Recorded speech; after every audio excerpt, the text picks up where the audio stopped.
शहीद भगतसिंग, राजगुरू सुखदेव यांच्या स्मृतींना उजाळा देण्याकरिता 23 मार्च रोजी ऑल इंडिया स्टुडंट्स फेडरेशन व ऑल इंडिया यूथ फेडरेशन शाखा शिवनी रसुलापूर यांच्या वतीने शहीद दिनानिमित्त एक शाम शहीदों के नाम या कार्यक्रमाचे आयोजन करण्यात आले होते।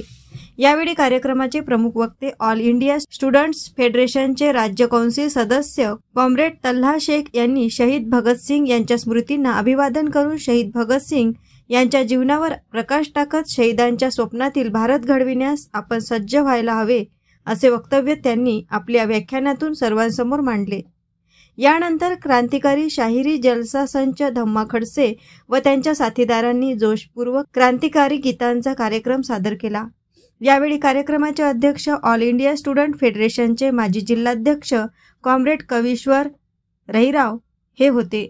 तसेच कार्यक्रमाचे प्रास्ताविक हे ऑल इंडिया स्टुडंट्स फेडरेशनचे राज्य उपाध्यक्ष कॉम्रेड धीरज बनकर यांनी केले। या कार्यक्रमाकरिता प्राध्यापक Kute Mate sir, all India students federation शाखाध्यक्ष comrade Yash Vaidya, comrade Ankush Vaidya, comrade Chitra Vanjari, comrade Umesh Bansod, comrade Sunil Ghatale, comrade Santosh Surjuse, all India students फेडरेशनचे जिल्हाध्यक्ष कॉम्रेड चैतन्य कलाने यांची प्रमुख उपस्थिती होती।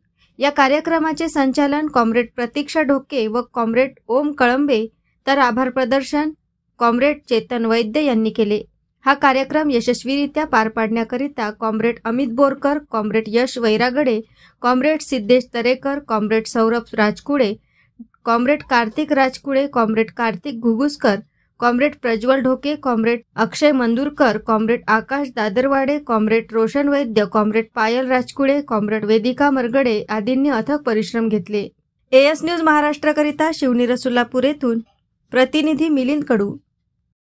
नहीं तो नारा है सबको शिक्षा सबको काम, मजदूर को मजदूरी, किसान को उसकी फसल का दाम, राष्ट्रपति हो या चपरासी की हो संतान, सबको शिक्षा एक समान, हिंदू हो या मुस्लिम, ब्राह्मण हो या दलित, सबको बराबर का आत्मसन्मान। आणि हे जोपर्यंत आपल्याला मिळत नाही तोपर्यंत आपण लढत राहू, लढण्यासाठी आपण पडत राहू आणि पढाईसाठी आपण लढत राहू आणि तोपर्यंत आपण थांबणार नाही। एवढंच बोलून थांबतो।